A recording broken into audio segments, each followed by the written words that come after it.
शिवडी विधानसभेत शिवसेना ठाकरे विरुद्ध मनसे असा थेट सामना आहे। शिवसेना ठाकरे गटाकडून अजय चौधरी तर मनसेकडून बाळा नांदगावकर निवडणुकीच्या रिंगणात आहेत। या चुरशीच्या लढाईत कोण बाजी मारणार याकडे सगळ्यांचं लक्ष आहे। शिवडी विधानसभेत ठिकठिकाणी फिरत बाळा नांदगावकर प्रचार करतायत। त्यांच्याशी संवाद साधलाय आमचे प्रतिनिधी देवेंद्र कोल्हटकर यांनी।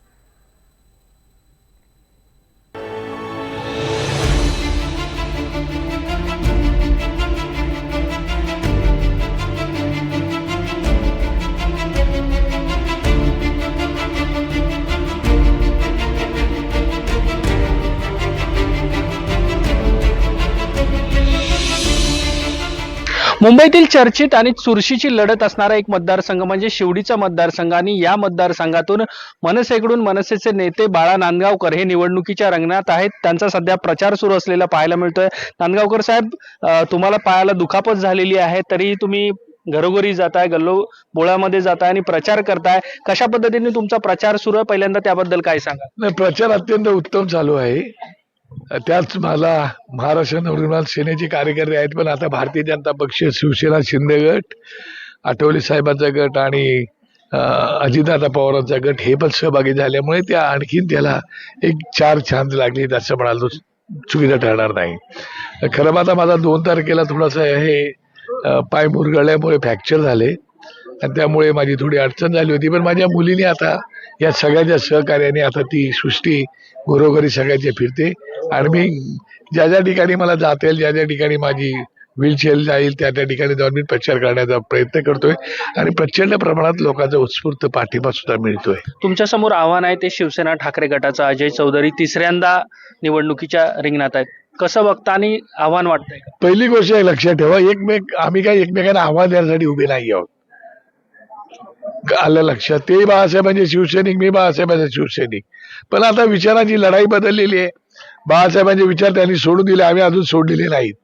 आता ते पवार साहेबांचे आणि सोनिया गांधी साहेबांच्या सोबत करतायत। आम्ही हिंदुत्ववादी विचारधारा घेऊन चाललेलो आहोत, त्यामुळे आव्हान असायचा विषय येत नाही। मी सलग 5 वेळा निवडून आलेला माणूस आहे, राज्याचा गृहमंत्री राहिलेला माणूस आहे। मला एक वेळ अजय चौधरीने 2014च्या वेळेला निवडणुकीत माझा पराभव झाला, मी आनंदाने स्वीकारला। हे लोक ठरवतात कोणाला निवडून द्यायचं, कोणाला पाडायचं, ते आपण नाही ठरवू शकत। त्यामुळे लोकांना योग्य वाटला, बाळानांदगावकर योग्य आहे, काम करणारा माणूस आहे, यांनी मतदारसंघात काम केलेलं आहे, तर निश्चित मला निवडून देते। त्यामुळे आव्हान जर माझ्या पुढे असेल तर महाराष्ट्राच्या असंख्य प्रश्नाचं, माझ्या शिवडीमधील असंख्य प्रश्नाचं आव्हान माझ्या समोर आहे। कोणता उमेदवार हा माझ्यासमोर आव्हान नाही।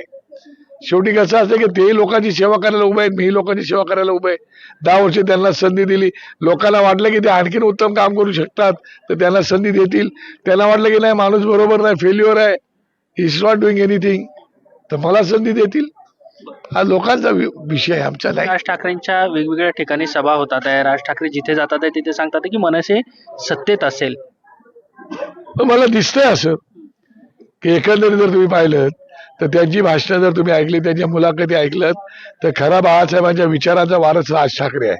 वास्तूचा विचाराचा वारस असून चालत नाही आणि म्हणूनच भारतीय जनता पक्षाने त्यांचा आणि आमचं विचारधारा हिंदुत्वाची असल्यामुळे आम्ही एकत्र आहोत।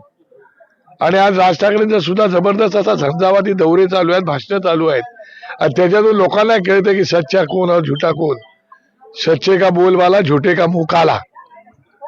तुम्हाला शुभेच्छा आणि धन्यवाद ही सगळी बातचीत केल्याबद्दल। जर्नलिस्ट संतोष पानवलकर सह देवेंद्र कोल्हटकर, NDTV मराठी, मुंबई।